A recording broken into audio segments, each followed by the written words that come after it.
Итоги социально-экономического развития и исполнения республиканского бюджета Чувашской Республики.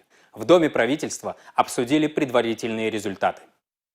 Консолидированный бюджет Чувашии по сравнению с аналогичным периодом прошлого года увеличился почти на 12 миллиардов рублей. Доходы, консолидированный бюджет превысили 70 миллиардов рублей, это 11,7 миллиарда с ростом 20% темп. Собственные доходы на 8,4, темп роста 25%.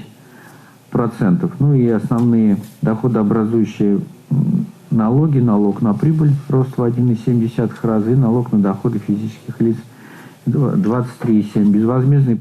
Расходы на 1 сентября составили более 62 миллиардов рублей. Из них на социально-культурную сферу более 42 миллиардов рублей. Порядка 10 миллиардов на национальную экономику и 2,5 миллиарда рублей на ЖКХ. В январе-августе 2023 года социально-экономическое развитие Чувашии характеризовалось ростом объемов промышленного производства, строительству, обороту розничной торговли, увеличением номинальной и реальной заработной платы темпами, превышающими среднероссийский уровень.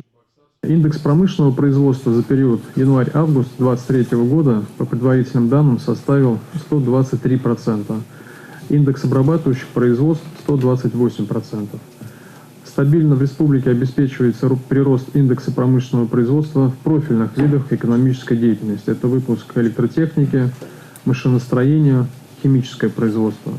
Инфляция в Чувашии в августе этого года по отношению к декабрю прошлого составила 2,7%. Наибольший рост инфляции отмечен на услуги – это 4,9%. Продовольственные товары подорожали на 1%. Непродовольственная инфляция составила 3,4%. Милена Алексеева, Татьяна Матросова, Павел Иридков, Национальное телевидение Чувашии.